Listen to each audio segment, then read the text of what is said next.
সামনে দেন না কেউ ভাই বললো যে আমার একটা উকিল আমার জমি কাজ আছে, তো আমার রায় হয়ে গিয়েছে, তো তুই যদি আছে বিশ্বাস করে তাকে দিস তাহলে তোর কেস দিতে পারিস। তা আমি ধরো তো বিশ্বাস করে দিয়েছি। কত টাকা দিয়েছেন এখন? আমি 8 লাখ টাকা দিয়েছি তাকে। আজ সকালে আমার কাছে ওভার টেলিফোনে একজন অভিযোগ দিয়েছিলেন আপনারা যে এএসএফ সাগর আহমদ নামে একজন হাইকোর্টের উকিল পরিচয় দিয়ে বারের বিভিন্ন মক্কেলের কাছ থেকে 8-10 লাখ টাকা নিয়েছে, কারোর 1 লাখ, কারোর 7 লাখ, কারোর 5 লাখ।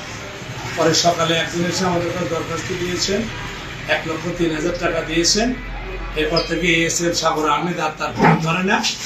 ওনাকে আমি দুপুরে আটক করি, ওনাকে আমি দুপুরে 1টার দিকে আটক করে জানতে পেরেছি আমি এই আদালত চত্বর থেকেই আমার টেবিলে আমার নিচের চেম্বারে বসাই। উনি বলেন যে আমার সিনিয়র হাইকোর্টের সিনিয়র নাম অ্যাডভোকেট আব্দুল সালাম, তার ফোন নম্বরটি তাকে ফোন দেয়। উনি আমাকে নিশ্চিত করেন এই নামে আমার কোনো জুনিয়র নেই, তবে আমার এই নাম ভাঙিয়ে দেশের বিভিন্ন জায়গায় উনি টাউটগিরি করছেন, তাকে আপনি আইনে এসে করতে পারেন।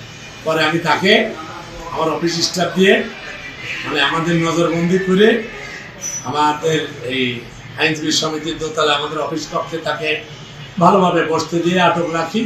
আমি ওসি সাহেবকে, সদর থানার ওসিকে ফোন দিয়ে ইতিমধ্যে আরও 3 জন বাদী এসছে যে তারা টাকা পায় 7 লাখ, 5 লাখ, 4 লাখ। একটা নিলে তো